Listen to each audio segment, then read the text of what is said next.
La plaza estaba en silencio. No era un silencio tranquilo, era un silencio que pesaba. Miles de personas observaban. Algunos por miedo. Otros por obligación. Algunos por curiosidad. En el centro, un hombre arrodillado. No había gritos. No había súplicas. Ya sabía que no moriría solo. En la China imperial, una sentencia no siempre terminaba con el condenado. A veces, apenas comenzaba. Porque en este sistema, el castigo no solo destruía cuerpos. Podía borrar generaciones enteras.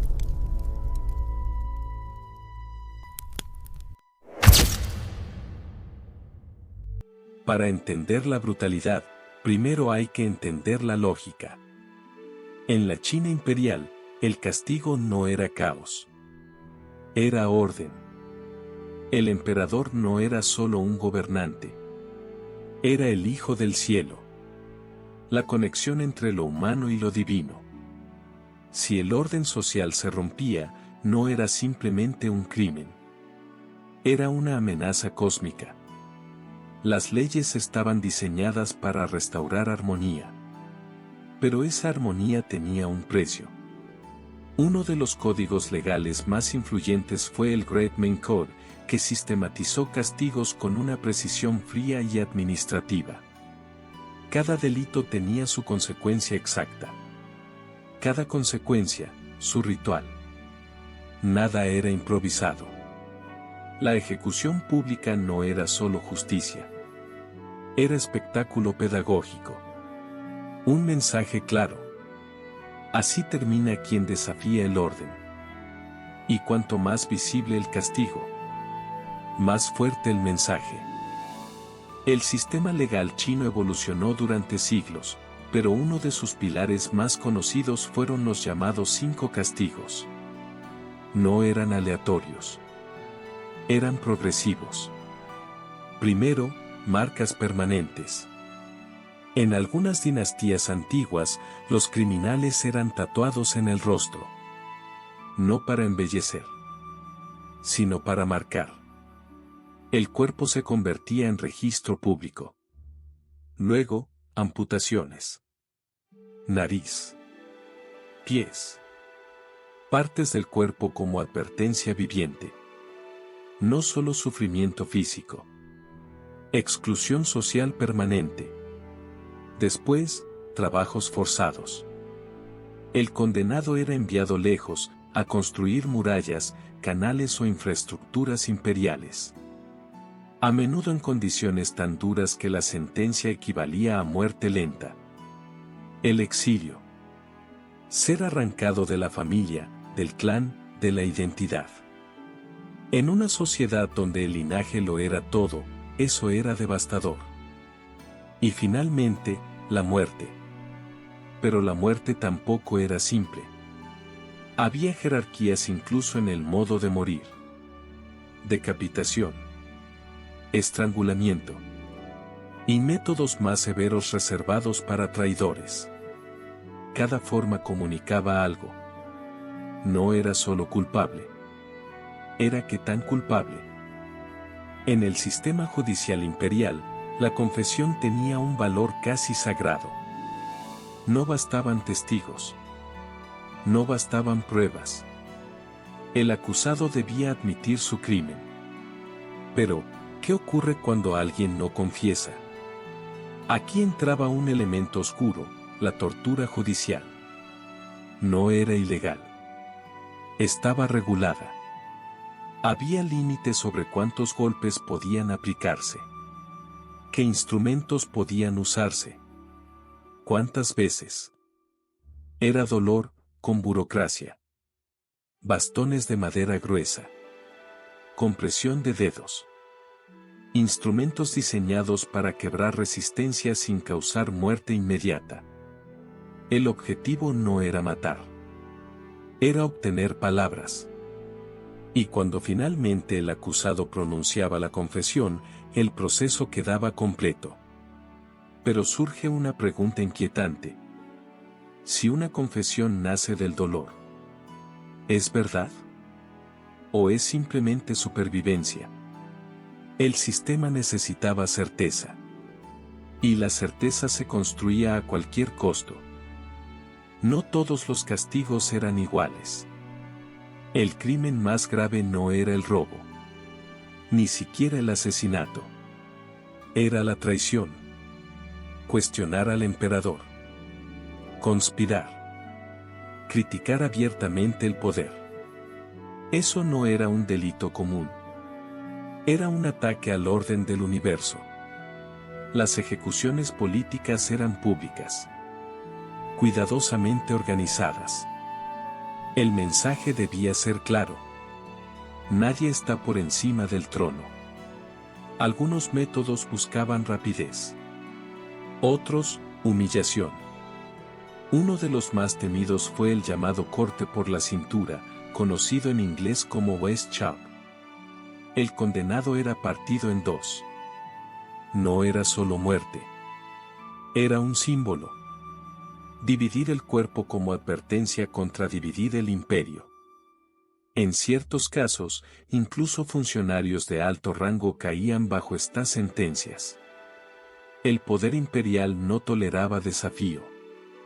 Y cuanto más alto el acusado, más espectacular la ejecución. Algunos castigos estaban diseñados no solo para matar, sino para demostrar. Entre los más infames se encontraba el linchi, conocido popularmente como muerte por 1000 cortes, reservado para traidores extremos. La ejecución era pública, lenta, metódica. No todos los relatos coinciden en los detalles, pero el simbolismo es claro. El cuerpo era fragmentado, como el orden que supuestamente había sido traicionado. En la cosmovisión tradicional, el cuerpo debía permanecer intacto tras la muerte para honrar a los ancestros. Desmembrarlo era más que castigo físico. Era castigo espiritual. Era negar descanso eterno. La multitud observaba. Algunos horrorizados. Otros inmóviles. La ejecución no solo castigaba al individuo, reforzaba el miedo colectivo. Porque si esto era lo que ocurría al traidor, ¿qué ocurriría al ciudadano común? Las ejecuciones públicas no eran improvisadas. Eran eventos. El condenado era exhibido. A veces transportado por las calles. Carteles detallaban su crimen. El proceso era casi ceremonial. Primero la acusación. Luego la confirmación. Después el castigo. Cada etapa reforzaba legitimidad. El Estado no parecía cruel. Parecía decidido. Y esa diferencia es poderosa. Cuando el castigo se presenta como necesario, el miedo se vuelve herramienta de estabilidad. La gente no solo temía al dolor. Temía deshonrar a su familia. Temía perder su nombre. Temía desaparecer del registro social.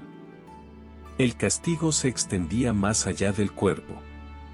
Alcanzaba reputación, linaje, memoria. Y aquí es donde el sistema se vuelve verdaderamente inquietante. En ciertos casos de traición grave, el castigo no terminaba con el acusado. Se extendía a su familia. Padres, hijos, hermanos, primos. En algunos periodos, incluso 9 generaciones podían ser ejecutadas. El principio era claro. Si el crimen amenaza el orden total, la respuesta debe ser total. La lógica era preventiva. Eliminar cualquier posibilidad de venganza futura.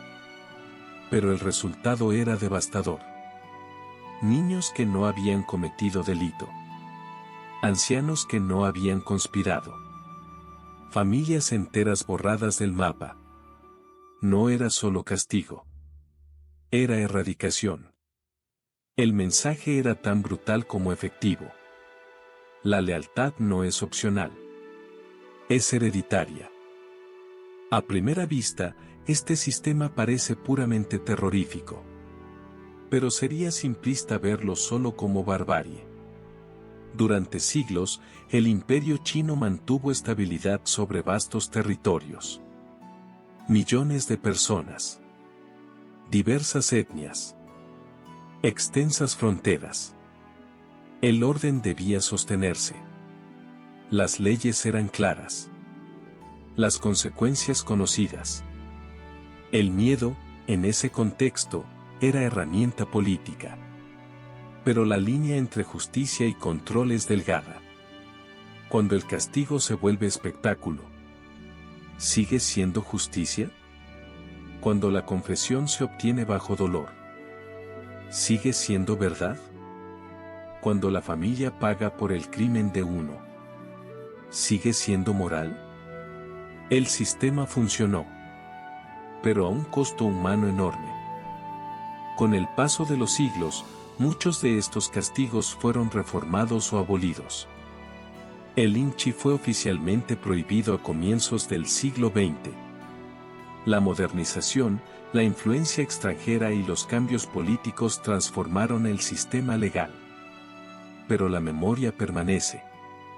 Estas prácticas no son simples anécdotas macabras. Son recordatorios de cómo el poder puede justificar casi cualquier cosa en nombre del orden.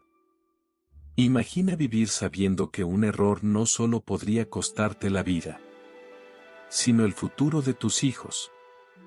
Imagina que tu cuerpo no te pertenece completamente, que el Estado puede convertirlo en mensaje, en símbolo, en advertencia. La China imperial no fue la única civilización con castigos severos. Pero su sistema convirtió la ley en teatro.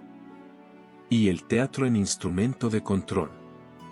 La pregunta final no es si fue brutal. Eso es evidente.